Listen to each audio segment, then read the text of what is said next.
Paz do Senhor, meus queridos, tudo bom? Hoje estamos aqui com o Ricardo Barbosa, nosso irmão em Cristo, onde ele estará contando um pouquinho da sua história. É isso aí, Joel. Ricardo, obrigado por ter aceitado o convite, viu? Eu que agradeço a oportunidade, agradeço por ter confiado e sei que tem trazido pessoas relevantes para cá. Fiquei lisonjeado com o convite. Ah, gente que ficou muito feliz de você ter aceitado. Ricardo, vamos falar um pouquinho, contar um pouquinho tua história pro pessoal. Tenho certeza que todo mundo vai gostar, né?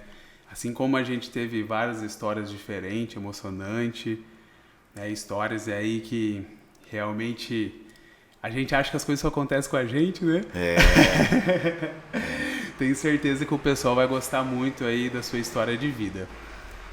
Hoje você frequenta qual igreja? Hoje eu estou na IPR, Presbiteriana Renovada, a primeira Presbiteriana Renovada. Campo Mourão? De Campo Mourão. Campo Mourão. Casado? Casado, tenho 2 filhas. 2 meninas? 2 meninas, 2 milagres. Que bênção, que bênção. Aí, ó, pessoal. Já dá para vocês terem um pouquinho de noção como que vai ser aqui o podcast de hoje. Qual que é a sua profissão hoje? Eu sou consultor e empresário na área de saúde, segurança do trabalho, gestão e vendas. Hoje você presta consultoria? Presta consultoria. Para vendedores? Para empresas e para pequenos vendedores. Ah, que legal. E tem uma empresa também? Tem uma empresa também na área de assessoria em segurança do trabalho, saúde e segurança do trabalho. Que legal. Tudo em Campo Mourão? Tudo em Campo Mourão. Que bacana. Você nasceu onde? Eu nasci em Araruna. Ah, pertinho daqui. Pertinho daqui. Pertinho. Mas tem quase 20 anos que eu moro em Campo Mourão. E Araruna é praticamente Campo Mourão aqui. É um pulo, é um bairro, né? É, como se fosse um bairro daqui, Isso né? mesmo. Nasceu no lar evangélico? Não. Não nasceu? Eu nasci num lar cristão, num lar católico. Um período da minha vida eu estudei no seminário. Fiquei 1 ano no seminário em Terra Boa e depois voltei, não me adaptei e me tornei evangélico tem 7 anos. Mas eu sou de uma família bem dividida, né? Tenho uma veia católica e uma veia evangélica. Meus avós, por parte de mãe, são evangélicos, eram evangélicos. Eu tenho os tios evangélicos, irmão pastor. E eu fiquei na ala dos católicos um tempo, até que Deus falou comigo, de uma maneira bem peculiar. Já vamos chegar lá então para vocês entenderem um pouquinho. Então, você teve a convivência com seus pais? Isso. Com ambos? Com ambos. Foi criado ali em Araruna até que idade? Criei em Araruna, fiquei em Araruna até 22 anos, quando eu vim fazer a faculdade. Já comecei minha faculdade já mais velho. Só que vinha e voltava, e eu mudei efetivamente para Campo Mourão. Quando eu comecei a fazer a faculdade, no 2º ano da faculdade eu mudei para cá. Depois passei mais um período morando em Araruna e quando eu casei eu mudei para cá definitivamente. E como que foi ali a sua adolescência, a sua juventude? Muito tranquila, uma cidade muito pacata, de brincar na rua, de ter muitos amigos. Tenho amigos até hoje, tem alguns amigos que um foi padrinho de casamento do outro e a gente tem uma vivência já de 40 anos juntos, 35 anos juntos. Ficaram 5 grandes amigos. Ô Ricardo, você tem cara de quem foi muito tranquilo, muito calmo. Eu era bem Peralta. Era? Era. Sério? Era muito Peralta. E eu fugia de casa quando era criança para ir para a rua, queria ir para a rua. Aí minha mãe tinha que buscar, o pai tinha que buscar, eu ia para os vizinhos. Mas a adolescência não, a adolescência foi mais tranquila, mais sossegada. Mas a gente vivia bem, assim, dentro das limitações financeiras. Aham. Que sempre tem, né? Em casa tinha muito carinho, muito amor, eram vários irmãos. Mas aí o meu pai ele era analfabeto, né? Funcionário da prefeitura. Então os recursos financeiros não era uma primazia, né? Sempre havia uma necessidade. E meu pai sempre deixava a roupa dele comprar para gente. Às vezes o remédio que ele não comprava para ele, comprava para gente. Então foi vivendo nesse convívio. Eu lembro da minha mãe, quando vinha essas épocas de gripe, tosse, né? Minha mãe fazia xarope, caseiro, porque não tinha grana de comprar o remédio. Hoje eu entendo, não é porque era uma onda fitness, né? Sim, é que não tinha grana para comprar. Tinha bastante irmãos? Nós somos em 10, 7 são vivos. 10 irmãos. 10 irmãos. Vocês, necessidade não chegaram a passar? Fome não, mas às vezes de roupa, e aí um ia trocando roupa um para o outro, calçado também.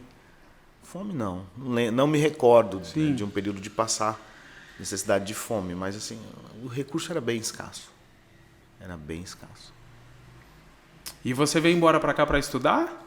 Eu vim para cá, eu queria fazer uma faculdade, depois da adolescência, né, meio sem saber o que fazer. Eu passei em geografia, fiz um ano e não me adaptei. Aí abandonei. Fiquei um ano estudando em casa e uma irmã minha de sangue pagou um cursinho para mim e eu fui para o integrado fazer cursinho. Eu queria, na época, fazer medicina, mas entre o sonho e a realidade financeira da família, eu falo que tinha um bitrem de distância. Aí eu me adaptei e coloquei na cabeça que eu tinha aquele ano para estudar e o próximo eu tinha que passar. E aí eu passei em engenharia de produção, na primeira turma de engenharia de produção da FECILCAM, hoje Unespar, e comecei a fazer engenharia. E no segundo ano eu me apaixonei por uma disciplina chamada Introdução à Segurança do Trabalho. Ele falou, cara, não posso ir para a medicina, não tenho condições, mas eu vou ajudar a cuidar de pessoas, a salvar vidas também através da segurança do trabalho. E eu coloquei naquele momento que assim que eu terminasse a engenharia, eu iria cursar a pós em saúde e segurança do trabalho, que na época só tinha Londrina, Curitiba e Maringá. Aí fui para Maringá assim que terminou. Nós terminamos em dezembro, em fevereiro eu comecei a pós na UEM. Olha, nessa época você era solteiro então? Era solteiro. Era solteiro. Nem conhecia sua esposa? Não conhecia minha esposa. Não conhecia. E isso foi depois de você ter ido no seminário? Sim. Foi depois? Foi. Você foi pro seminário com quantos anos? Com 12 anos. Eu fui bem jovem, nossa, bem criança ainda. E por que não gostou? Eu senti muita falta da família. Pai, mãe, né? Não me adaptei. Aí falei, não... Pela idade também, né? Não quero isso para mim. Aí voltei para Araruna, fui fazendo as faculdades, fui fazendo... A vida foi seguindo. Eu comecei a trabalhar... Meu primeiro emprego foi na associação comercial, fazendo cobrança. Depois eu trabalhei numa farmácia, 4 anos numa farmácia. Comecei limpando o chão, terminei na farmácia atendendo, cuidando de financeiro, essas coisas, de caixa, né? Aí eu fui estudar. Nessa época, a gente montou uma pequena papelaria em Araruna, quebramos, não tinha conhecimento de gestão, não tinha conhecimento de finanças. Isso levou a quebra. A família montou? A família montou. A família montou. A família montou. E aí eu entendi que naquele momento era melhor eu estudar. Que era um momento de parar e procurar algo em que eu me encontrasse. E eu me encontrei nos estudos, né? Durante a preparação, eu me descobri um bom leitor. Olha. Eu me apaixonei por livros, eu sempre lia, mas não na quantidade e na velocidade que eu aprendi durante o vestibular, porque eu tinha um alvo, eu tinha um foco. Sim. Que era passar numa universidade pública. E ali fui desenvolvendo o hábito da leitura. Passei na faculdade, fizemos a faculdade, cursamos a faculdade, fiz a pós-graduação, comecei a trabalhar numa empresa em Araruna, num setor bem complexo, difícil de força física, que era o setor de transporte, mas era o que dava para me sustentar enquanto eu estava fazendo a pós-graduação. Quando faltava alguns meses para terminar a pós-graduação, eu recebi um convite. Eu saía muito no final de semana e era justamente o período que a empresa precisava de mim. Eu recebi um convite, eu tinha que tomar uma decisão. E a vida é feita de decisões. Sim. Ou eu deixava a pós ou eu ficava na empresa. Mas era o sonho me tornar engenheiro, eu entendia que aquele sonho poderia mudar a minha vida. E aí eu optei por continuar na pós em saúde e segurança do trabalho e sair da empresa. Faltava 6 meses. Na minha cabeça era assim, os 6 meses de seguro-desemprego, 5 meses ali eu pago as minhas despesas para terminar a pós-graduação. Eu saí em novembro. Em janeiro houve um concurso do Estado, PSS, né? Era uma seleção para dar aula e eu comecei a dar aula. Dava aula em Araruna e comecei também a dar aula na FECILCAM, no curso de Engenharia de Produção. Os professores titulares saíram para mestrado e doutorado e sobrou vaga. Fiz o teste, passei. Aí eu fiquei 2 anos na FECILCAM, 1 ano professor e 1 ano eu fui coordenador de curso.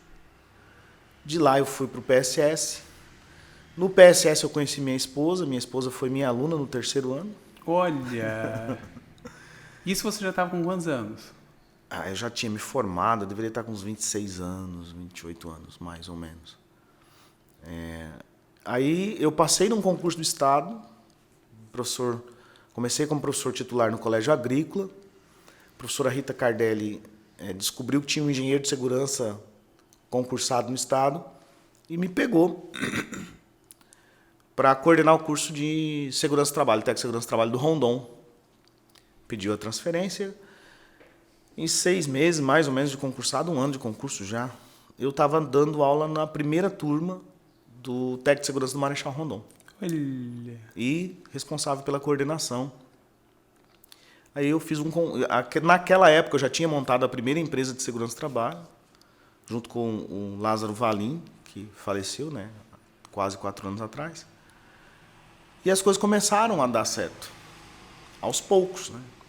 Você vai fazendo o básico e ele tem uma tendência de, no básico, na lição de casa, a vida tem uma tendência a dar certo. Sim.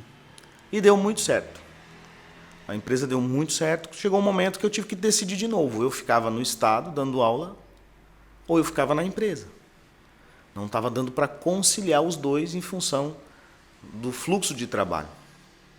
É claro que é uma linha do tempo que eu estou diminuindo. Sim, Parece que foi do dia para a noite, mas foram 5, 6 anos, mais ou menos, essa pegada para a empresa fluir, para a empresa ficar num nível bacana. E até esse momento você não tinha se convertido ainda, né? Não. Em 2010, eu começo a receber convites para treinar em empresas maiores, fora de Campo Mourão. Então, a primeira empresa que eu recebi um convite para fazer treinamento foi na Frimeza. Olha. E aí eu fui para a Frimeza, mas por telefone o gestor na época me pediu um treinamento de CIPA.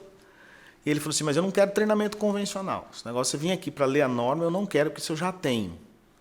Quando ele falou isso, eu entendi uma possibilidade de mercado, que eu tinha que fazer algo diferente para não ser igual aos outros, porque eles já estavam procurando algo diferente.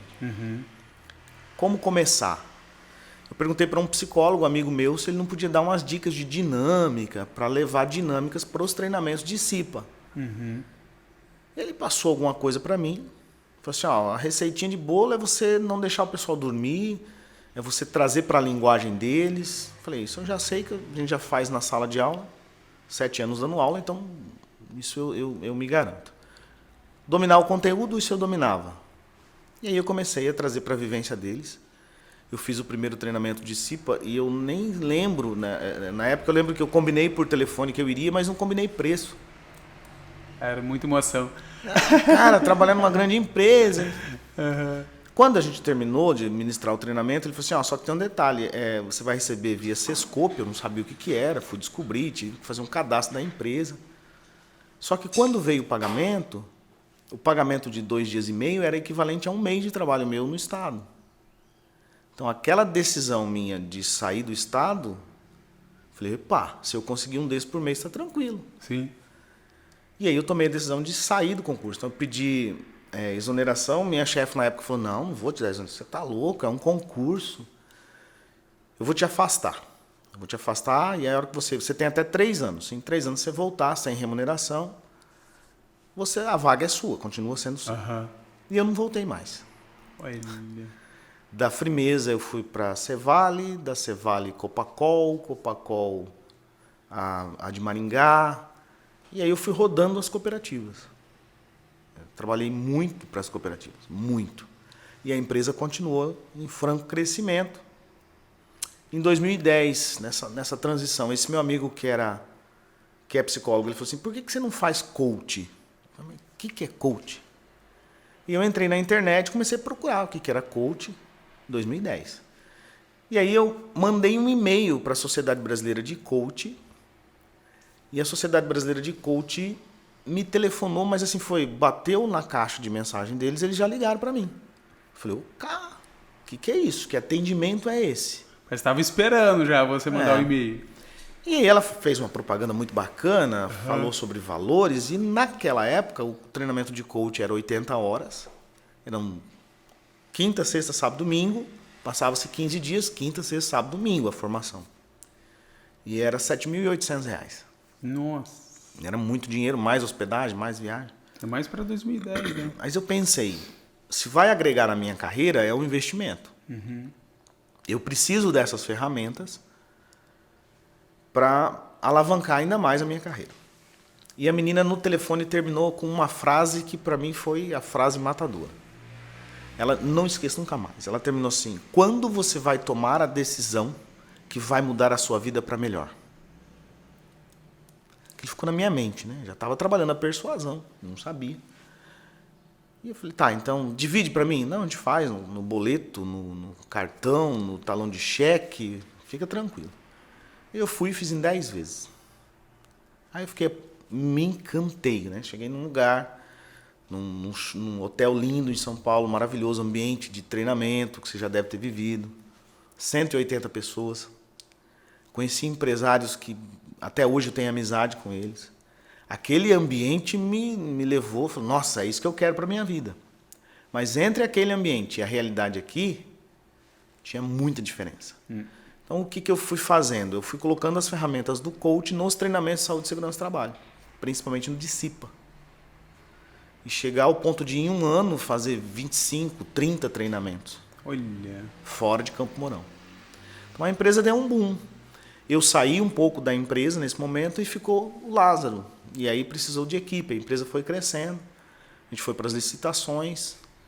Quando a gente se deu conta, em 2015, 2010, 12, 13, 14, 15, nós estávamos com 3 unidades, Campo Mourão, Pinhais e Londrina, 35 funcionários e voando alto. Em 2015 eu fiz uma viagem para os Estados Unidos, eu ainda não tinha me convertido. Estava casado já? Já estava casado, já tinha a Isabelle. O Lázaro ficava, você tem que ir para os Estados Unidos, tem que conhecer, vai agregar nos treinamentos, porque daí não ficou só na segurança, foi uma coisa natural, as empresas pediram palestra de motivação, e faz CIPAT, não sei o que, a gente foi criando um portfólio de palestras e atendia também as cooperativas nesse sentido. Em 2015 eu vou para a Disney, fico encantado com aquele lugar. Eu via negócio em todo lugar que eu entrava, minha mente não parou para curtir. Cara, os empresários têm que ver isso. Nossa, que atendimento. Nossa, como é que os caras mantêm isso limpo? Como que é a segurança do trabalho? Eu volto, fiquei uma semana apaixonado. Volto para o Brasil, começo a ler tudo que tinha, entrar em contato com escritores, com o pessoal que morava lá. No mesmo ano, eu e o Lázaro voltamos para lá para fazer o Backstage Disney, que é um treinamento que tem com a equipe da Disney. E montamos, a ideia era montar foi montado um projeto para levar empresários daqui da nossa região para ir lá e ter essa experiência de ser bem atendido, de entender sobre vendas. Só que quando a gente retorna em setembro, dos Estados Unidos, a empresa estava numa crise financeira que a gente não entendia, sem precedentes. Sem precedentes. Então a gente faturava muito, mas a mesma velocidade que faturava, saía. A estrutura estava muito inchada e a gente teve que fazer decisões difíceis. Fechamos unidade. Sabe aquela sequência ruim que todo mundo já viveu? Nós começamos a viver essa sequência ruim. Você acredita que foi uma má administração? Foi uma péssima administração. Não foi uma má administração. Eu cuidei do operacional e não cuidei do essencial. Isso levou a gente a quebrar. E quebrar com força. Quebrar com muita força. De chegar ao ponto de ter ordem de despejo, de casa, carros apreendidos. Então a gente viveu esse inferno. Caraca. E no meio desse inferno começa o processo de Deus falar comigo. Porque há uma tendência quando a gente está na glória, a gente se Esqueci, afasta, né? Esquece que ali teve o dedo de Deus, teve a mão de Deus. Deus já vinha trabalhando. Eu já vinha trabalhando. Na época que eu comecei a fazer o coaching, em 2010, eu ia na casa de um primo, eu ficava na casa de um primo em São Paulo, que era evangélico. Deixa eu te perguntar uma coisa. Você fechou a sua empresa nessa época? Não. Não fechou, você ficou com a empresa. Fiquei com a empresa. Mas aí teve busca e apreensão de veículos? Teve tudo que você imaginar. Imóveis também, alguma coisa assim? O que tinha no nome foi embora. E ficou endividado? Ficamos endividados.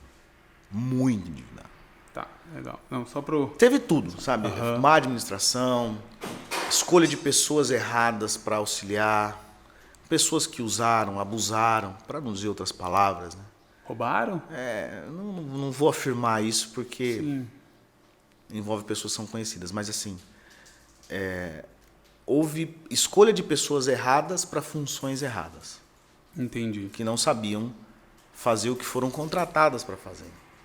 E houve muita negligência minha e do meu sócio, né?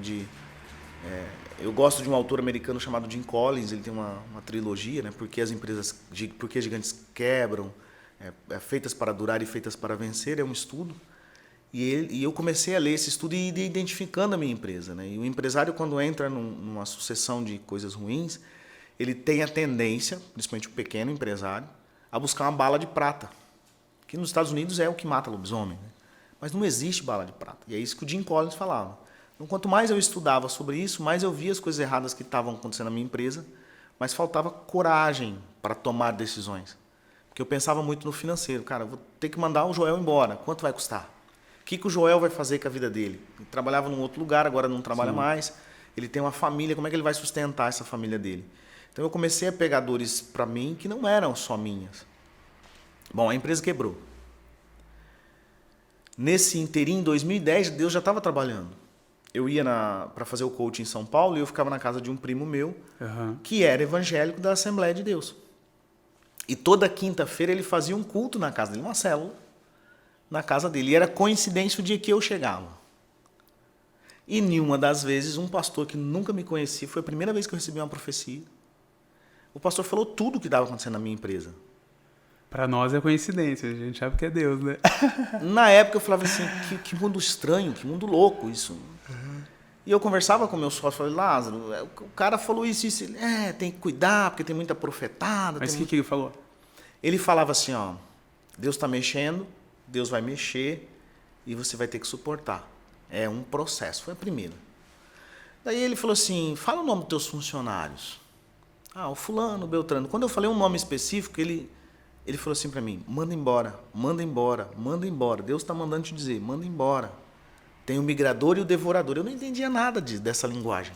Nada. Então, coisas que ele falou lá, levaram quase 5 anos para acontecer. Você chamou ele de doido. Eu chamei ele de louco. Esse cara é louco. Vem falar da minha empresa, nem sabe. O cara nunca me viu, já tá... E falou de coisas que ainda vão acontecer. Hoje eu entendo isso. Entendo que foi um processo muito dolorido.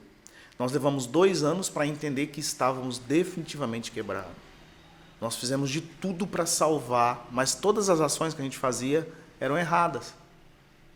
Não foi má vontade, foi decisões erradas. Uma sequência de decisões pequenas erradas. Não parar de gastar com o que era necessário, cortar gastos que não eram necessários.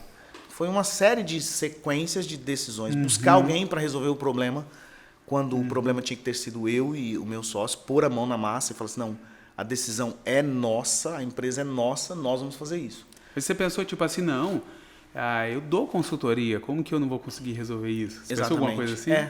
Não, eu vou pagar alguém para resolver, para me ajudar. E quanto mais eu buscava pessoas de fora, mais a gente se afundava. Até que chegou um momento em que meu sócio falou assim, não, eu vou embora. Nesse momento eu já estava convertido. Eu já tinha descido as águas, inclusive. Mas e como que foi a sua ida para a igreja? Foi assim, a ida para a igreja foi o seguinte. Uma pessoa me convidou para ir numa pequena igreja. Aqui em Campo Mourão? Era na Água Fria.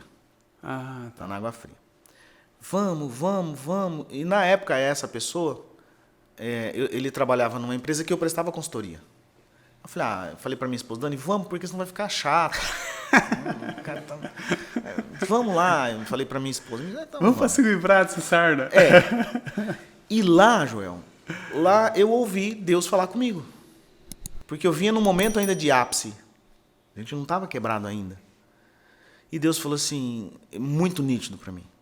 É aqui que é o seu lugar. É com esse povo que eu quero você. Não é lá em São Paulo. Aquilo deu um nó na minha cabeça. Aquilo deu um nó. Eu ouvi nitidamente durante a pregação. Foi a primeira vez que você foi num culto? Foi a primeira vez. Primeira vez que eu vou num culto. E aí veio um nó, porque a ala da minha família é tradicionalmente católica. Eu tenho irmãos que são pastores. Eu tenho 2 irmãos que são pastores. Mas o meu núcleo aqui de Araruna é extremamente católico. Para mim deu um nó. E eu relutei em ouvir e entender o que Deus estava dizendo para mim. E sua esposa?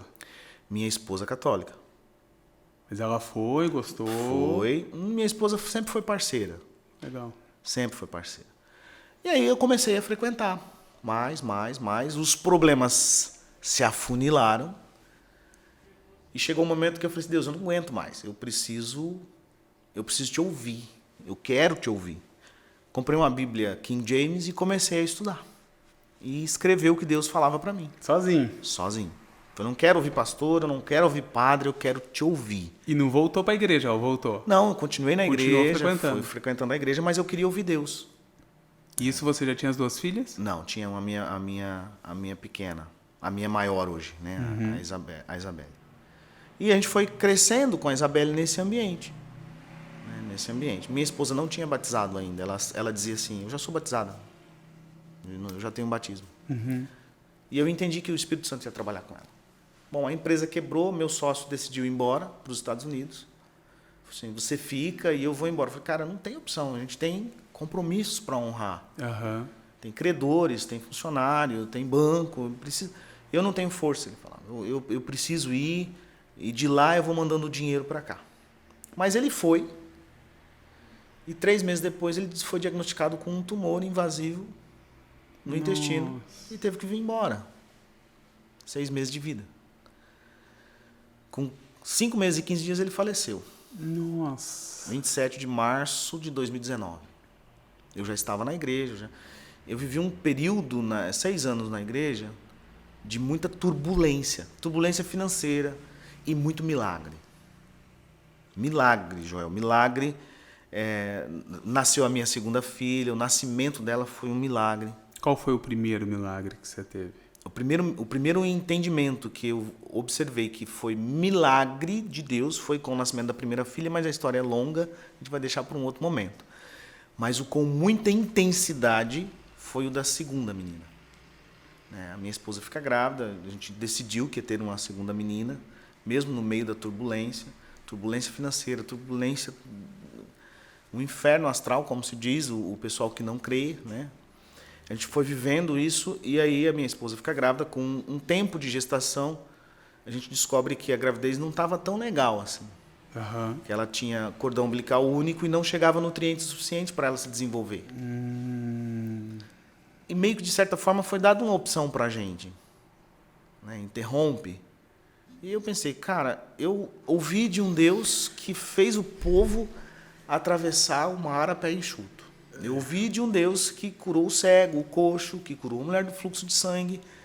Então eu vou entregar essa criança para Deus. E vamos seguir. E assim, naquele momento, eu fiz o que eu entendia que era o certo. E eu e minha esposa fizemos um compromisso de acordar às 3 da madrugada para orar durante a gestação toda. Às vezes a gente só abriu o olho do sono pesado, né? Você lembra com quantos meses que ela estava quando teve? Do 2º para o 3º mês. 2º para o 3º mês. Aí fomos até... No final do 8º mês, foi feito um ultrassom lá em Maringá. Eu não lembro o nome do exame, mas eu sei que é com radiação para ver como seria o parto, para saber as condições do bebê. E lá o médico falou para mim, eu não sei por que vocês por que traz criança para ser submetida à radiação. A criança não tem nada. Ela está perfeita, bravo, sabe?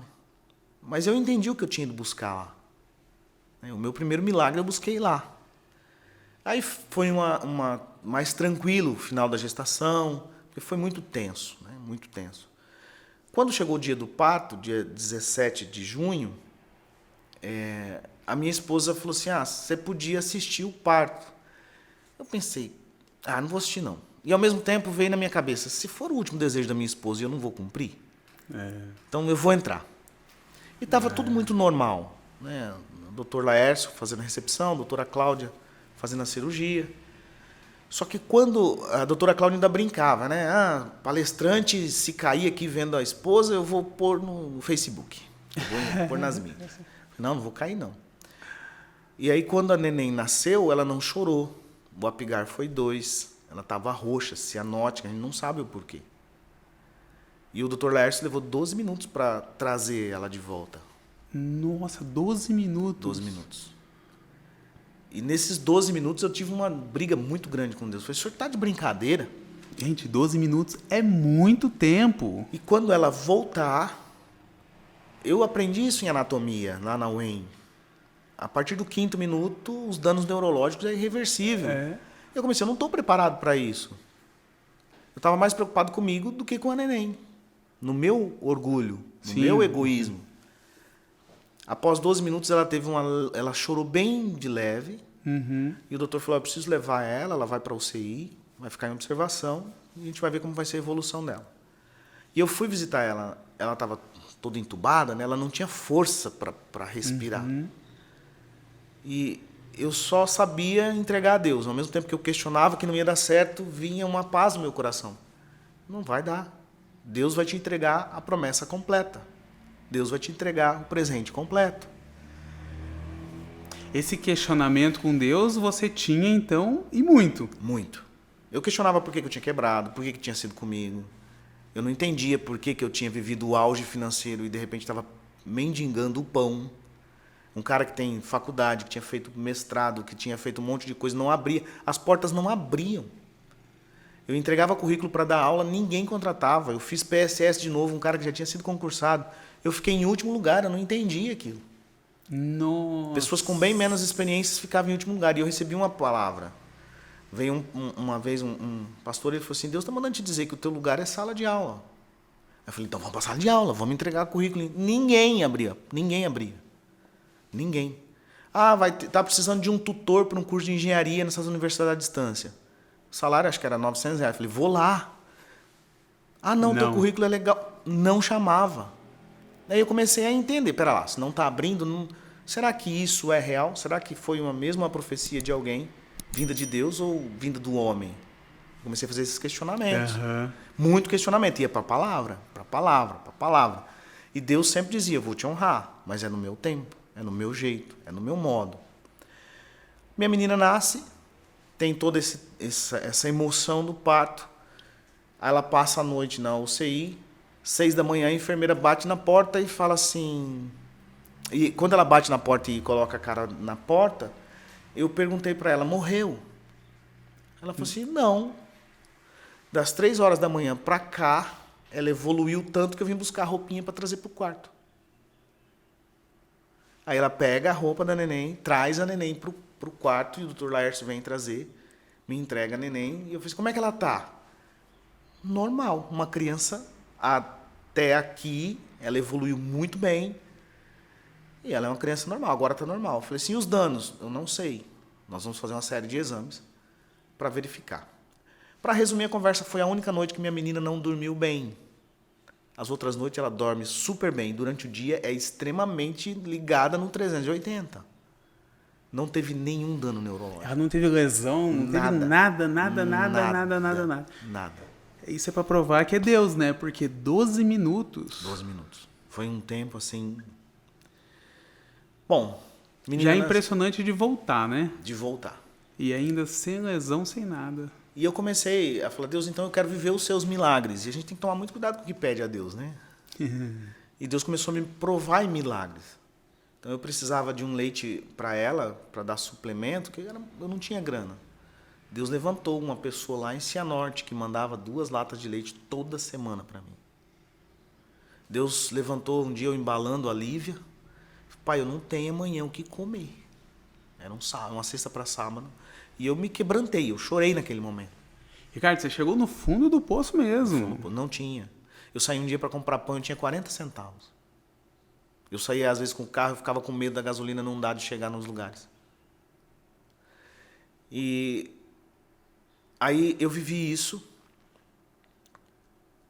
eu chorando, conversando com Deus, Deus, eu preciso de alguém. Não é possível que em Campo Mourão não tenha uma alma de Deus que possa me oferecer uma cesta básica amanhã.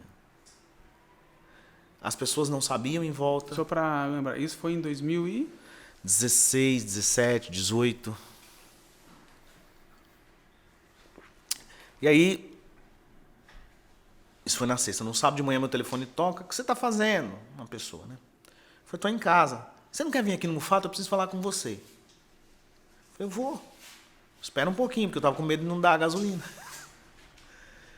Quando eu chego no Mufato, essa pessoa fala assim, cara, uma coisa muito louca aconteceu ontem à noite. Deus mandou eu pagar a tua conta. Deus mandou eu fazer uma compra para você. E é uma pessoa muito amiga, ela olhou para mim, não é do meio evangélico. Então Deus usa quem Ele quer, na hora que Ele quer, quando Ele quer.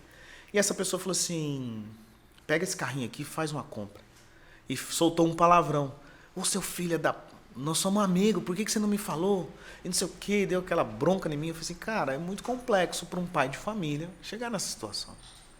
Cara, mas não, passar fome, necessidade, não ter o básico, não. Família não sabia, meus pais não sabiam, meu sogro não sabia, ninguém sabia, era só eu e minha esposa. Ó, a gente é da mesma cidade, eu lembro de você há muito tempo, né? Conheço um pouco sua história, eu não sabia. Porque a gente tem vergonha de falar, a gente é orgulhoso. E eu questionei Deus, Deus falou isso pra mim, você é orgulhoso, a hora que você aprender a ser mais humilde e menos orgulhoso, as coisas mudam. Bom, fez a compra, me ajudou a colocar no carro e eu só chorava. A partir daquele momento, houve uma mudança. Falei, tá bom, Deus, então eu aprendo a ser mais humilde e eu recebo. Eu vou receber tudo que o Senhor passar para mim. As coisas começaram a mudar. Qual igreja você frequentava nesse momento? Naquela época eu frequentava a Betânia. A Betânia. Isso. Frequentava a Betânia. E as coisas começaram a mudar. Mas houve um novo momento de ruptura, tomada de posição, posicionamento com Deus. E eu me afastei, houve assim, antes um pouquinho, as coisas começaram a mudar drasticamente. Novos trabalhos começaram a surgir. Quando eu vi, Joel, eu liguei, como eu entendi que eu era orgulhoso e estava num momento difícil, eu precisava pedir ajuda, eu comecei a pedir ajuda. Família, não está bem, está assim, assim, assim, a família ajudou no que podia. Aí não deixou mais faltar comida. E começaram a falar, ajuda o Ricardo, que ele está precisando de serviço. Eu comecei a ir empresa por empresa. Nessa época, meu sócio já tinha saído. A gente estava com... Eu e minha esposa decidimos assumir a empresa. Eu fiz um levantamento de tudo o que devia, para quem devia, o que não... Fiz uma auditoria financeira. Quando eu olhava para os números, era a mesma coisa que olhar para Davi. Eu falei, eu não vou dar conta desse negócio. Muita coisa. Mas Deus dava. Mas Deus falou, vai... Atira a funda que você derruba. E as coisas foram acontecendo. Liguei para uma amiga minha da época que eu fiz coaching em São Paulo, que ela foi diretora do Grupo Fiat. Quando eu falei para ela, ela falou assim, cara, pega um avião e vem aqui que eu vou te arrumar serviço. Eu falei, você não está entendendo, eu não tenho condições de ir. Mas você tem condições de vir de ônibus? Eu falei, acho que tenho. Então vem que eu te busco na Barra Funda amanhã. E aí a gente conversa melhor. Eu fui para São Paulo na escura. Quando eu cheguei lá, ela falou assim, eu vou te levar numa concessionária e você vai dar treinamento do modelo Disney. Se vira. Eu sei que você conhece, você já foi para lá, e esse treinamento é hoje 13h. Se a concessionária gostar, a gente te paga. Vamos no risco? Vamos. Me arrumou uma mesa num canto, eu fui, montei o treinamento. Fiz o treinamento numa concessionária chamada Caraigá, que é uma da Audi Volkswagen, que tem o maior ticket médio. Aí o pessoal gostou. Ela falou assim, o pessoal gostou, semana que vem você já pode voltar. Então a gente vai fazer assim, quinta, sexta e sábado você fica comigo, restante semana você fica em Campo Mourão. Fechou? Fechou.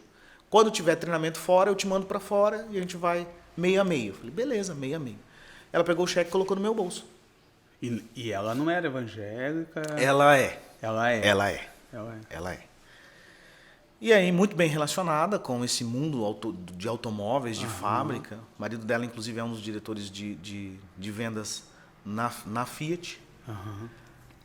Só que a ajuda vem de uma forma que a gente não espera. Sim. De quem você não imagina, né? Eu entrei no ônibus, quando eu abri o cheque, eu falei, não, ela tá errada. Ela errou. Deixa eu ligar para ela. Maria, você falou que era metade esse valor aqui? Não, esse valor é a metade. Era 5 mil. Para um treinamento de sexta, meio-dia. Falei, não, se tiver 10, pode me chamar. Ela falou, você não está entendendo, vai ter muito mais que 10.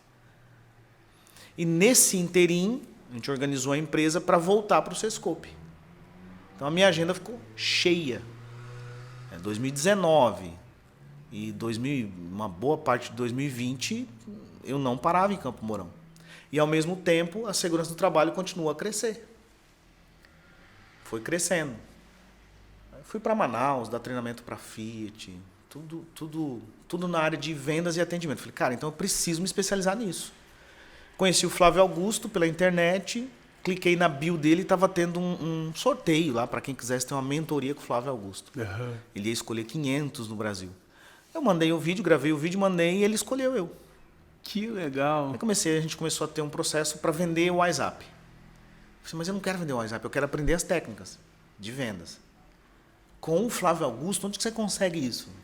Então, para você, não, foi de internet. Para mim, foi Deus direcionando onde eu tinha que estar. Sim. E aí eu comecei a me alimentar com essa galera. Conrado Adolfo, Flávio Augusto. Fui conhecendo algumas pessoas pela internet e seguindo, comprando alguns treinamentos. Ganhei treinamentos. É muito incrível quando você se posiciona e aceita a correção de Deus, como Deus age. Uma pessoa aqui de Campo Mourão falou assim, cara, você não faz um curso com o Conrado Adolfo? Porque eu não tenho grana. Mas é R$1.500. Eu falei, mas o R$1.500 eu pago meu aluguel. Então é prioridade, né? Estabelecer prioridades. Eu falei, tá bom. Passou uns 2 dias, ele chegou com um voucher. Paguei para você, tá aqui, agora aí você se vira. E eu fui, mas eu apanhei nesse curso. Porque era um curso de vendas e gestão. O cara começou batendo. Falei, vocês estão tudo aqui porque vocês precisam, porque vocês são ignorantes, porque vocês não sabem trabalhar, porque vocês são arrogantes. Quando ele falou arrogante, eu falei, pá, tem Deus nesse negócio. Deus está falando comigo através dele. Porque vocês ficam muito preocupados com lucro. Mas vocês não sabem o que é lucro. Vocês só querem faturar e não entendem nada de margem. Eu falei, hã? Mas ele falou para mim, era para mim que ele estava falando. Porque uma época na nossa empresa a gente ficava muito preocupado em faturar. Tem que faturar. Cai naquele ciclo de bola de neve que vai crescendo, você precisa faturar mais para pagar as contas. E não é assim. É gestão. Às vezes não é vender mais que vai te dar mais lucro. O importante é quanto você lucra, né? Falei, não, vou colocar esse negócio na minha empresa. Então eu ficava dividido. Trabalhava 16, 17 horas por dia, 18 horas por dia, para dar conta dos treinamentos fora e aumentar o faturamento da minha empresa com margem na segurança do trabalho em Campo Mourão. E a família nesse momento? A família junto. Minha esposa junto, trabalhando junto. Então, assim, se sacrificaram também. Houve um sacrifício. Sim. A gente ficou 2 anos, eu e minha esposa ficamos 2 anos e meio sem comprar um tênis. Não tinha. Era para as meninas. Então, nós estabelecemos prioridade. Comer, o aluguel e a roupa para as meninas. Essa era a prioridade. E nesse período você já estava pagando algumas contas? Já, ou já você começamos Começou? Não, gente, no mesmo momento começamos a honrar. E uma coisa que foi bacana, eu nunca menti para as pessoas. Não. Estou com dificuldade financeira. Eu vou honrar o que eu devo para você, mas eu preciso de prazo. Quando as pessoas ouviam isso, você vai pagar mesmo? Vou pagar. Então, vou fazer o seguinte, eu tiro o juro, e ainda te dou um desconto e divido em 5 vezes. Teve pessoas, o Wilson da Print Color, a empresa de vir, não era o Ricardo, a empresa de vir, eu fui, conversei com ele e falei, Ricardo, vamos fazer o seguinte, eu tiro o juro, dou um desconto para você e você me paga como puder. E aí eu fui honrando, 50, 100, até que honrou. Eu falei, cara, dificuldade financeira é assim, você tem que encarar. Então pessoas foram ajudando. O Benhur da Nelita, não sei se você conhece o Benhur. Sim, Cara, aquele cara me deu uma mão, eu devo um favor para ele que eu não sei como pagar. Eu tinha uma dívida de aluguel gigantesca com ele, gigante. E aí um dia ele falou assim, não, eu vi que empresa se reergue com família, eu já quebrei um dia. Então eu sei que assim, a gente tinha uma estrutura que tinha ar-condicionado, tinha mesa, E ele foi falando assim, tá vendo aquele ar-condicionado que tá ali? Eu vou te pagar R$1.500 nele. Eu comecei a chorar. Falei, Benhur, mas não, calma. Aquele outro eu vou te pagar tanto. Aquele outro eu vou te pagar tanto. Do tanto que você me deve, ficou, vamos imaginar, 3 mil. E você me paga quando você puder. Tá bom, Benhur, o primeiro trabalho que entrar de treinamento da Cevale, eu venho te trazer o dinheiro. Mas foi assim, 15 dias depois, entrou, eu peguei aquele valor e levei para ele. E a gente foi fazendo assim. Fui arrumando a casa com os ex-funcionários, pagando um por um. Aprendi a negociar com o banco. Ainda tem algumas coisas. Tinha ação trabalhista também? Não tive ação trabalhista. A gente foi aprendendo a negociar com o banco. Tem, compra. Não tem, não compra. Era assim que a gente viveu e vive até hoje. Tem condições de comprar essa xícara? Tem dinheiro para comprar? Compra. Não tem? Mês que vem a gente vê. E a gente foi fazendo assim. Organizando escola, que estava em atraso, das meninas, mudei de escola. Deus me abençoou com a minha menina, passou foi muito, muito milagre para o Ricardo. Muita bênção mesmo. Passou num concurso desses que tem escolas em Campo Mourão e ganhou 50% de bolsa até terminar o ensino médio. Não. Então eu fui sendo agraciado com coisas que era oração, resposta de oração. Uhum. No tempo certo, Deus vai agindo. Nesse período, quando começa a pandemia, eu me afastei da igreja que eu estava. Por algumas coisas que eu não concordava, que eu tinha uma visão diferente. Deixa eu te perguntar uma coisa antes, então. Quando você se converteu, você estava nessa loucura, né? Empresa quebrada, aí tendo que alimentar as filhas, pagar as contas. O que você olhava para o Ricardo de antigamente, né, sem Deus, e para o Ricardo de agora, que você via assim uma diferença grande e o que você achava que poderia ter levado você a estar nessa situação? Bom, o que levou o Ricardo a quebrar foi indisciplina financeira, falta de compromisso com ele mesmo e falta de cuidado com aquilo que Deus deu para mim. Porque Deus me deu um talento. Eu não posso negar isso. E não é arrogância o que eu vou dizer. Eu tenho prosperidade e facilidade com os negócios. Quando eu peguei esse meu talento e enterrei e coloquei na mão de outras pessoas para administrar o que Deus me deu, não vai dar certo. Essa não é uma receita de sucesso. Isso é uma receita de fracasso. Então eu ouvia muito a voz dos outros, muito burburinho, muito ruído, e não ouvia a voz do Pai. Então eu ouvia, não, faz assim que dá certo. Não, faz assado. Não, é de Deus. E tinha coisa que não era de Deus. Não, é de Deus esse caminho. Não, não era. Então eu ouvia as pessoas à minha volta e deixei de ouvir basicamente duas pessoas. Deus e a minha esposa.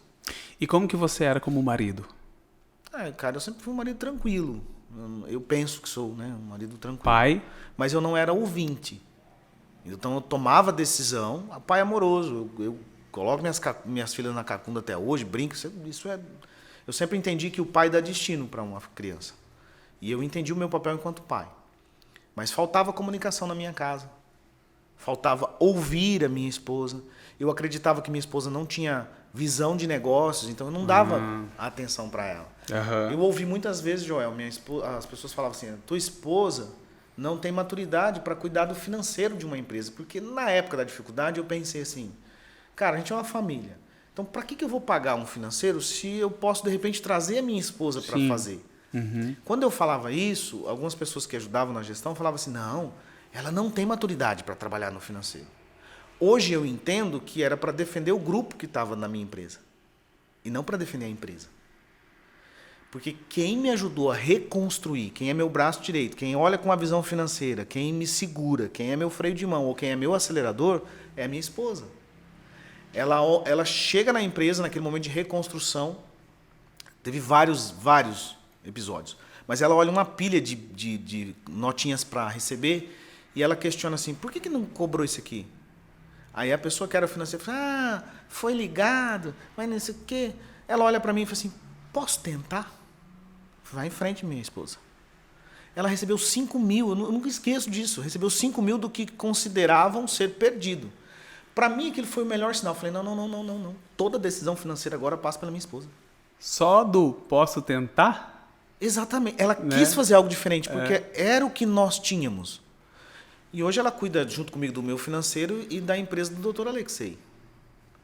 Para quem não tinha maturidade, porque eu ouvia a voz dos outros e deixei de ouvir o que Deus tocava no meu coração. Leva a esposa, leva a esposa. Então, afinar isso e estar atento ao que Deus diz foi talvez o processo mais dolorido para o Ricardo. E hoje é o seguinte, Deus falou, beleza, deixa eu confirmar na palavra, vamos confirmar com a minha esposa. Se 2 confirmou, vamos embora. Aí sim. Na dúvida, a gente pede a opinião de um pastor. De uma pessoa que ou já viveu aquela experiência ou que tem conhecimento de palavra. Beleza, é assim que a gente tem feito. A empresa foi reconstituindo, foi aos poucos, veio a pandemia. Quando veio a pandemia, todo mundo desesperado. Falei, gente, vocês não estão entendendo. A crise que vocês estão pintando, eu já estou vivendo desde 2017. Então, para o Ricardo se adaptar, foi muito mais rápido, muito mais fácil. E eu não perdi cliente nenhum na pandemia, a não ser os treinamentos fora. Então, os treinamentos fora realmente acabaram. E o modelo que se surgiu online, as empresas não se adaptaram. Porque eu estava focado em 3 pontos. Primeiro, cuidar da minha empresa, fazer a gestão da minha empresa, aumentar a segurança do trabalho, e os treinamentos fora, para mim, era um plus, era um alvo. Era a cereja do bolo que trazia uma grana consistente para ir pagando as contas, para ir pagando os credores. Quando cortou aquilo lá, eu e minha esposa tomamos decisões muito pontuais. Bom, pelo que a gente vai cortar agora também? Para se adequar ao nosso faturamento. Foi muito rápido, foi muito tranquilo passar pela pandemia. Não tinha mais fora, eu falei, então agora eu foco 100% em Campo Mourão. E na pandemia a gente cresceu. Enquanto empresas fecharam, enquanto empresas quebraram, mas faltava alinhar uma coisa ainda. No período de pandemia eu me afastei de Deus. E por quê? Bom, eu vi algumas coisas que eu não concordava, e para não pecar eu saí daquele lugar. Não é que eu me afastei de Deus, eu afastei da igreja. E aumentei a minha intimidade com Deus durante a pandemia. Leitura bíblica, sim. leitura bíblica. E quanto mais eu li, eu falei, cara, não está fazendo sentido estar onde eu estou. Não é que lá era certo ou errado. Para o Ricardo. Era um momento. Deus me incomodou. Momento, E eu saí. E eu saí e fiquei 1 ano e meio sem ir em igreja nenhuma. Nenhuma. A gente foi muito... Mas você tinha sua leitura diária, sua oração? Continua até hoje. Meu momento de leitura diária. Eu estou agora em setembro, eu completo 2 anos estudando Provérbios todos os dias. Legal. Eu fiz um desafio. Aceitei um desafio do Flávio Nigro, do Thiago Nigro, do Primo Rico. Um dia eu escutei, nas madrugadas eu levantei e ele estava fazendo uma live falando sobre Provérbios Salomão. Eu falei, ué, o que esse cara ateu está falando de Provérbios? E durante o Provérbios inteiro ele trabalhou Provérbios sobre gestão, sobre finanças. Eu falei, epa, nunca ouvi isso. Deixa eu comer essa palavra. Comecei a estudar e agora completa 2 anos. Eu tinha feito um desafio para 2 anos ininterruptos e aumentei agora para 5. Só sobre provérbios, estudando provérbios todos os dias. A empresa atinge um patamar bacana, começa a pandemia, a gente se refaz rápido de novo, né? Muda algumas coisas, diminui um pouco, mas só que a gente foi crescendo na pandemia. Crescendo na pandemia, e hoje a gente está assim, muito bem centrado, muito bem administrado, cuida de cada centavo. A gente saiu da igreja, ficamos 1 ano e meio sem igreja nenhuma, lugar nenhum. Aí um dia eu vindo de Araruna, da casa do meu pai, eu passei em frente à IPR. E em dezembro, isso foi em outubro, em dezembro desse ano, né, que a gente foi, né, já tinha se passado 10 meses, eu tenho aquele irmão que é pastor que ele é pastor, mas não titular em Maceió, ele veio, tem teologia, né? E ele deu uma palavra para mim e para minha esposa. Olha, procure uma igreja. Eu sei que talvez vocês ainda estão magoados, mas procure uma igreja mais séria, mais tradicional, ele falou. E aquilo ficou na minha cabeça. E um dia minha esposa falou assim, acho que está na hora da gente orar para Deus, para buscar uma igreja. Eu achei estranho já por ela puxar, né? A gente vindo de Araruna, nós passamos em frente à IPR, no final do culto. Estava saindo bastante gente. Ela olhou e falou assim, nós podíamos vir nessa igreja. Eu falei, estranho, né? Mas vamos. Eu venho. Então ela falou assim, então você vem na quinta? Se você gostar, no domingo eu vou. Eu falei, fechou. A gente foi na quinta, eu fui na quinta sozinho, eu já fiquei impactado. Falei, cara, pastora Luciana, quem que é essa mulher? Pregando com aquele avivamento. Me impactou muito aquilo. Porque eu não estava indo na igreja, mas eu estava ouvindo palavras de André Valadão, da Lagoinha Church. Eu estava me alimentando com alguns pastores nacionais. E aí comecei a ver aquilo e a gente foi muito bem recebido. Muito bem recebido. A recepção foi... Por coincidências, a minha menina menor estuda no Conexão com a neta do Paulo, da Soft. Olha. E aí, amizade, a Belinha falou assim, você podia ir na escolinha da minha igreja, para minha menina mais nova. Na outra quinta-feira, eu vou buscar a minha menina no Conexão, ela, pai, vamos na igreja hoje? Eu falei, não, filha, não vou, hoje não quero. Pai, eu combinei com a minha amiguinha. E começou num desespero para ir na igreja. Eu falei, tá, então eu vou te levar. Minha esposa começou a ir também. Passou umas 3 semanas, eu convidei o pastor Rogério para ir lá em casa, para a gente se conhecer. E lá em casa, ele falou, minha esposa perguntou sobre batismo, porque a minha esposa não era batizada. Não na igreja evangélica. E eu achei estranho, falei, ué, não me falou nada, perguntando sobre batismo, e no final ainda me deu uma bronca. Você nem deixou eu conversar direito, né? Eu queria saber mais. Falei, tá bom, a gente marca um outro dia. Daí ele falou do batismo, de uma maneira muito tranquila, muito suave, bem estilo Rogério. Pastora Luciana também, muito queridos. E começamos aí veio o convite para fazer o curso de batismo. E, vamos fazer? Vamos. Só que ela falou assim, você não quer ir comigo? Eu falei, mas eu já batizei. Se o pastor não proibir... Aí conversei com ele, ele falou, não, se você quiser descer 10 vezes as águas, meu amigo, eu não vou te proibir. Isso é uma decisão sua. Se é para o teu bem, se é para edificar, se vai fazer bem para você e para sua esposa, faz o curso de batismo. E foi muito bom. A professora Betânia, a gente aprendeu muito com a Betânia.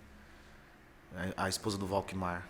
Tem um conhecimento que eu ficava assim, como é que eu falava assim para a Daniela, mas essa baixinha conhece tanto, né? Conhece de Bíblia, de palavra. E aí nós batizamos no dia 13 de fevereiro desse ano. Que bênção. E quando eu cheguei na igreja, eu falei, pastor, eu só quero ficar no banco, eu só quero ouvir, eu não quero nada. Eu só quero ouvir. Tá bom, Ricardo. Só bater meu cartãozinho. Tá bom. E aí, quando a gente se viu, já estava no Ministério Prosperar, auxiliando em outros ministérios, convidado para dar aula na escola bíblica para alguns temas, gestão financeira. E tem sido um tempo muito bacana. Tem sido um cuidado de Deus, né? Eu falo que Deus cuidou de mim, me preparou para levar aonde Ele sonhou. Se você falar assim, aonde é? Não sei. Eu sei que o lugar que Ele sonhou para mim é o melhor lugar para mim estar. Com certeza. Com certeza. E esse é o Ricardo. Mas que bom, Ricardo, que bom. Né, a gente sabe que a gente não precisa da igreja para ser um servo, mas a gente precisa das pessoas, a gente precisa, né, de alguém nos direcionando, conhecimento, igual mesmo você comentou, né, da Betânia, do batismo. Tem tantas pessoas que passam conhecimento para a gente. A igreja é muito importante, né? Você está na igreja... E o que eu vejo assim, que eu gosto, né, da igreja, da IPR, a gente membrou, batizou, é que acontece tudo natural. Não é forçado. Se você vir, faltou no culto hoje, vai ser... Não. Uhum. É o convencimento pelas ações, pela palavra. E eu penso que deve ser assim a vida de um cristão. Sim, quem convence é o Espírito Santo. Exatamente. Né? A conexão da pessoa com Deus é através do Espírito Santo. Não é forçado, não é nada... se Deus quiser, a gente já coloca a dúvida. Deus quer tudo de bom para você da forma dele. Sim. Mas essa história que a gente está resumindo aqui em 1 hora, teve momentos muito difíceis. Momentos de choro, momentos de tristeza, aquele quando você fala, meu Deus, não vai acabar nunca isso. Não vai acabar nunca isso. E a gente ainda passa por lutas. Tem situações que eu não sei como será resolvido. Questões da empresa, né, do passado. Mas Eu creio que será. Hoje você não acertou tudo ainda? Não, ainda tem. Não. Eu parcelei algumas coisas, né, imposto principalmente, da empresa que a gente está atual, bacana. Algumas coisas, porque houve, com relação à morte do Lázaro, não tem, enquanto não houver inventário, o espólio, não tem como resolver. E tem coisas que não tem como resolver porque ele morreu. Tem coisas que eu não sei como serão resolvidas. Eu sei que serão resolvidas. No tempo dele, de Deus. Porque algumas contas que ficaram, é impossível para o Ricardo pagar hoje.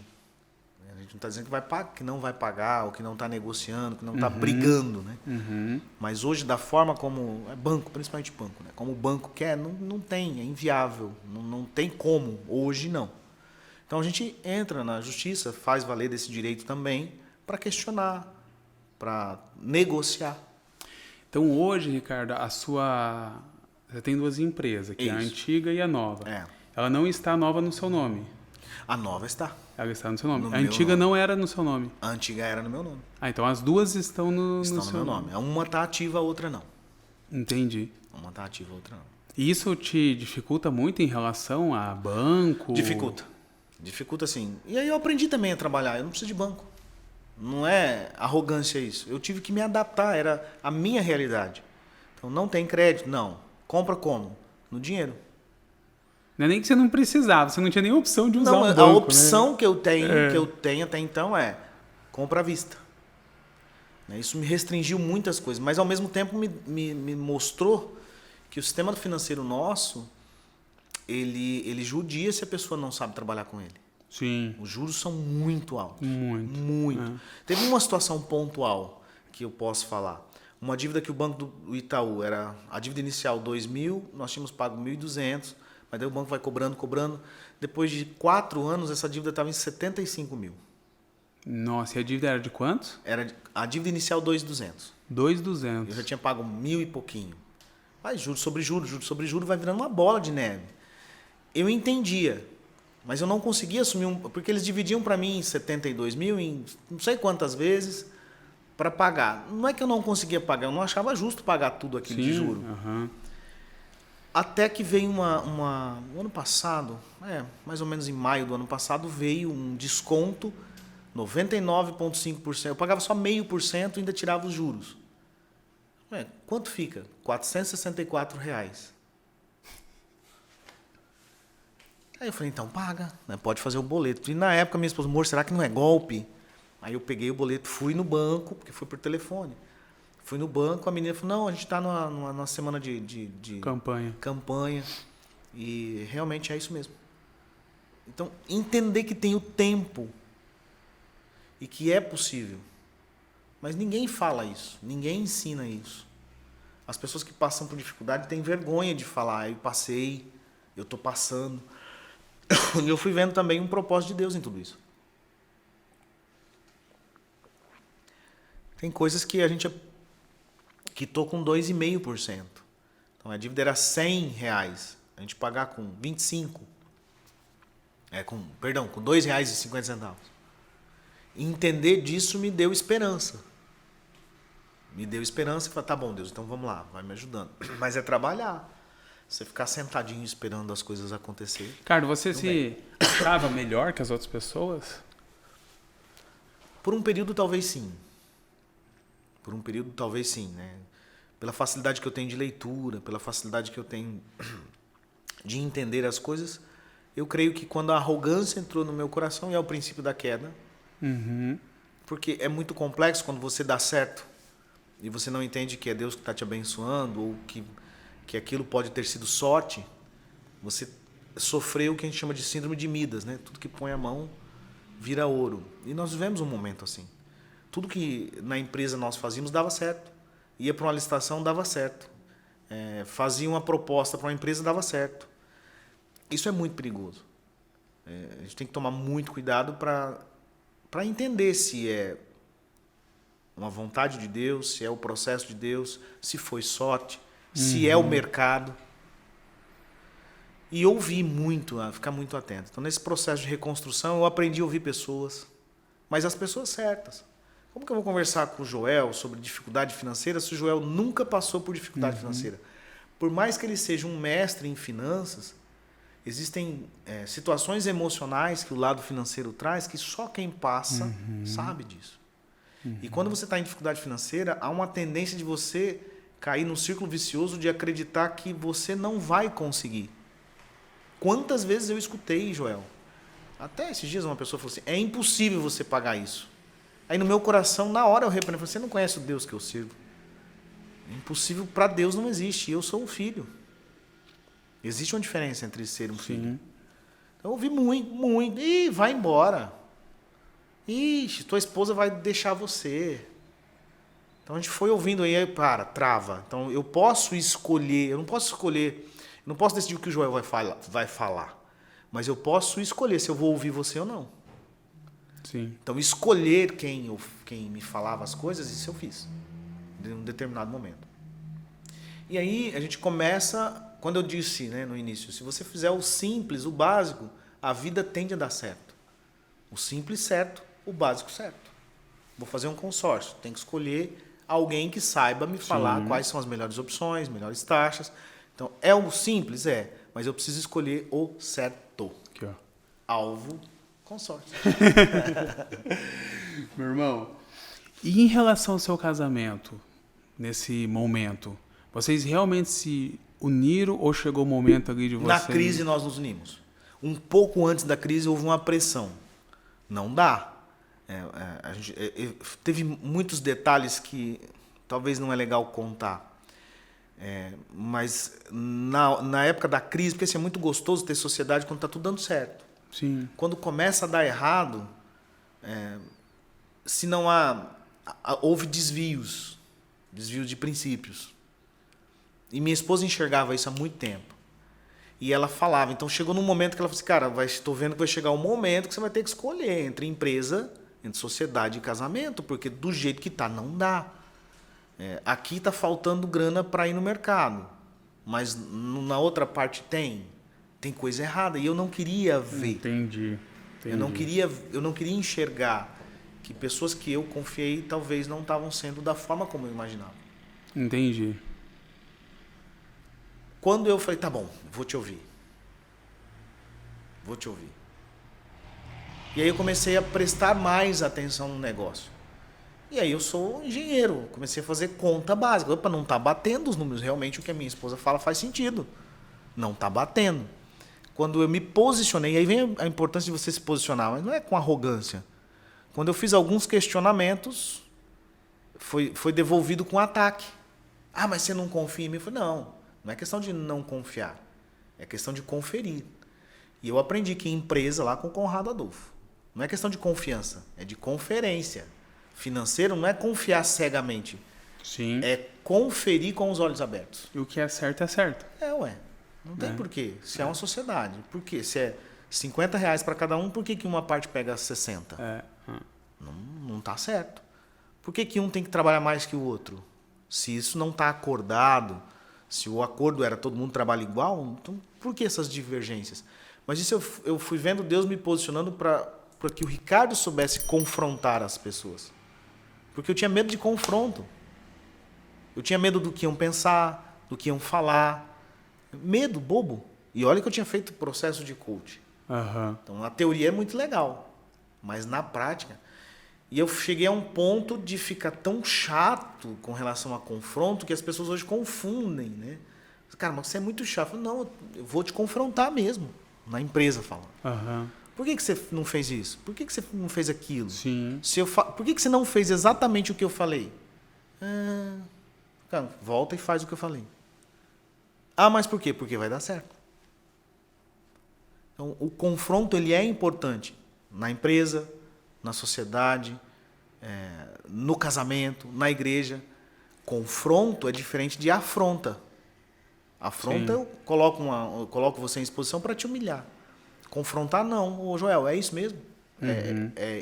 É assim mesmo que funciona? Aí você vai me convencer. Bacana. Show de bola. Entendi. Segue o barco. Hoje a empresa é dizimista? Dizimista. Benção. Eu sou dizimista. E isso é um princípio que a minha esposa fala assim, você é até chato. Sou. Tem que ser. Tem que ser. Quanto mais eu sigo os princípios, mais dá certo a minha vida. Eu sou bem chato para isso também. O dia 1 eu já já devolvo os dízimos, tanto da empresa, tanto eu faço a devolução física. semanal. Porque entra um fluxo semanal, eu tenho algumas Sim. entradas programadas, então entrou eu devolvo. Entrou eu devolvo. Entendi. Eu sigo a programação. Eu já sei o quanto vai sair esse mês, mas vou devolvendo conforme vai entrando. E assim a gente vai seguindo. Ricardo, que legal. Que bacana. E hoje nas suas consultorias, você usa muito a Bíblia? Com toda certeza. Toda certeza. Embasado cada vez mais. Cada vez mais embasado na palavra. É fascinante. A Bíblia ensina tudo. Como você escolher um funcionário. Como você cuidar das suas finanças. Como você se comportar nos negócios. Como você vender. É só você abrir o olho e entender que é um código de amor e conduta que vai te dar sucesso. Claro que o sucesso que Deus entende para você. E salvação. Não tem livro melhor que ele. Sim. E olha que eu sou um bom leitor, eu leio bem, bastante coisas. E uma época da minha vida eu ficava comprovando. Quero ver o que o Brian Tracy fala, se está na Bíblia mesmo. Eu ficava fazendo essas comparações. Em que passagem da Bíblia está isso? Isso foi enriquecendo o Ricardo. Então tá lá. E você já foi questionado em relação Ricardo, como que eu vou confiar na sua consultoria se você não consegue nem administrar ou não conseguiu cuidar da sua empresa? Não, isso não. Eu já fui confrontado assim. Tá vendo? Depois que você virou crente, quebrou. Isso já. Não vou virar crente não, porque já vi vários que tá na igreja católica, a hora que vai e vira crente, quebra. Isso eu já fui confrontado. Não é gostoso. Sim. Na verdade, isso não foi um confronto, isso foi uma afronta. É. Agora, quando as pessoas falam assim, como é que você vai me ensinar se você não conseguia? O verbo está no passado, não conseguia, agora eu consigo. Hoje minha empresa fatura 10% do que eu faturava em 2015. Mas com os 10% que eu faturo, eu estou organizando as coisas que em 2015 não foi organizado. Isso é gestão. Eu falo para as pessoas, eu nunca tive um carro tão meu. O carro é financiado, mas está perto de quitar. E aí trabalhar algumas coisas, né? Tem coisas que não pode estar no meu nome. Infelizmente é um período que a gente vai passar por isso. Não tem casa? Não tenho casa. Eu entendo que é o tempo certo. Se eu tivesse tido uma casa, eu teria perdido para o banco. Então, existem as coisas certas. E essa empresa atual como está? Joinha. Imposto em dia. Aluguel em dia. Funcionários em dia. Tá ganhando muito dinheiro? Não é ganhando muito. O suficiente para administrar bem. Isso faz toda a diferença. Você deitar e dormir e saber que no próximo mês o salário dos funcionários está. Sim. Porque assim, até para você administrar uma empresa hoje, né, conforme a vontade de Deus, no país que a gente vive, é um pouco difícil, mas é possível. É possível. Né? É possível. Então é o que você falou. De repente o simples te leva a fazer as coisas de uma forma correta, e aí fazer a forma correta agrada aos olhos de Deus, e agradando aos olhos de Deus, a prosperidade. A prosperidade. E assim, hoje eu faço com muita conta. Vou pegar um trabalho, eu planilho para fazer o meu orçamento. Vou dar um exemplo. Esses dias veio um treinamento para em Guarapuava. Um treinamento que é um dos meninos que faz. Uhum. Aí a menina falou, não, eu pago tantos reais a hora. Eu falei, para mim não dá. Não, mas você vai deixar de ganhar. Eu falei, não, para mim não dá. Vamos dar um exemplo hipotético. Eu ia faturar R$ 2.800. Aí eu comecei a pôr na ponta do lápis a viagem, o hotel, a hora do meu técnico, ele ia ter que sair no domingo, então hora extra dobrada. Quando eu coloquei na ponta do lápis, eu ia ter um prejuízo de R$ 300. Eu falei, não, pode passar para a concorrência. Sem medo nenhum. Não é que eu quero que ele perca, que o concorrente perca. Não é isso, mas eu não quero perder. Então não faz sentido eu pegar um serviço por pegar. Para virar uma bola de neve igual a gente via no passado. Uhum. Então, assim, o empresário tem que entender isso. A empresa tem que ser feita para dar lucro. Time que só empata não ganha campeonato. Vai cair de divisão. Então, eu aprendi esses conceitos e fui aplicando. Fui resgatando coisas que eu já sabia, que vinha da formação, e fui aplicando no meu dia a dia.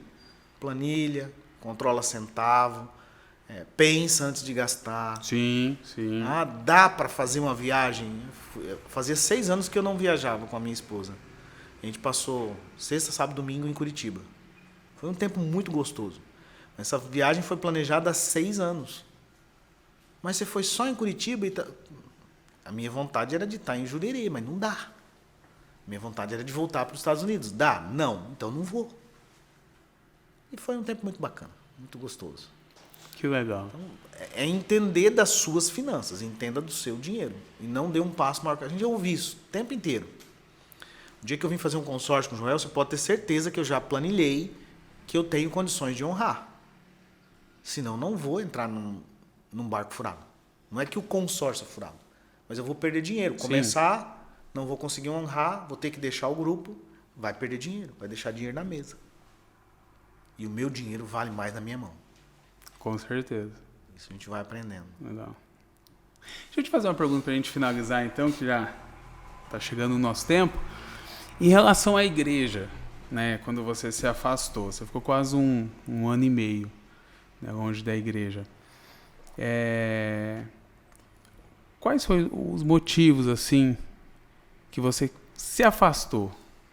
Foi em relação a você e Deus ou você e as pessoas? Eu e as pessoas. Em relação a eu e as pessoas. De certa forma, eu via ações de pessoas que eram incondizentes com aquilo que eu queria viver. Com aquilo que eu entendi que eu precisava viver.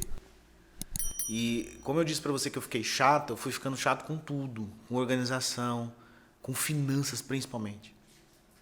Então, quando eu via algumas coisas que iam contra o que eu gostaria de viver na minha empresa e organizar a minha empresa, eu falei, esse não dá para ficar, porque senão eu vou pecar. Porque eu não era líder dentro da igreja. Eu ia assistir aos cultos. Mas eu tenho uma facilidade de formar opinião. Então eu vejo o Joel e a gente tem uma tendência natural de pré-julgar. Cara, eu não faria isso. Tá fazendo problema dele. Mas quando isso começou a ficar muito frequente, eu falei, não. Eu faço parte de um corpo, eu não concordo com esse corpo, então é melhor que eu me afaste do que eu ser uma pedra de tropeço ou criar desavença ali dentro. Então eu me afastei. É interessante isso, porque você tem que ajudar até o ponto que você não se prejudique, né? A gente, às vezes, está no meio de pessoas que precisam de ajuda, e nós temos que ajudar como cristão, mas a partir do momento que você começa, de repente, se prejudicar ou até viver o que a pessoa está vivendo, isso... envolve outras coisas também, Joel. Assim, às vezes a pessoa não quer ajuda ou não entende que precisa de ajuda. Sim. Não, eu sei como faço, eu faço assim mesmo. Então isso começou a prejudicar o Ricardo, que o Ricardo não aceitava algumas coisas. Eu falei, cara, tá fazendo mal pro Ricardo, tá fazendo mais mal do que bem. Então eu começo a ver coisas, eu falei, cara, não chega. Eu vou me afastando, eu vou dar um tempo. Aí eu fui dando tempo, 30 dias, 60 dias, 90 dias.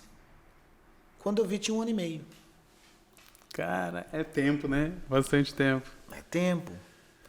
E eu percebi que quanto mais eu saía, melhor era para os dois lados. Para mim e para a igreja que eu estava. Então, não era... assim, Deus incomodou muito para mim não ficar. Incomodou muito. Incomodou com sonhos. Incomodou com... Eu olhava e falei, não, mas eu estou vendo aqui uma coisa e estou vendo outra coisa. Eu via na palavra uma coisa e via outra. Então, melhor eu me retirar. Só que eu vivi tempos de bênção lá também. Eu aprendi muito. Com certeza. Mas não era mais um momento. Não era mais ali, esse momento não era do Ricardo. Não. A gente não está falando da igreja ou de outras jamais. pessoas, de forma alguma. Era o Ricardo. Era o Ricardo. Então, o Ricardo tomou. E você acha que, de repente, você olhou mais para as pessoas do que para Deus? Com certeza. Num primeiro momento, sim.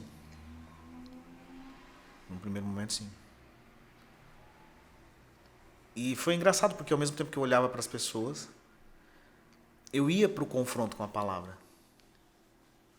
Não, Deus, eu quero que o Senhor fale para mim. Eu quero ouvir do Senhor.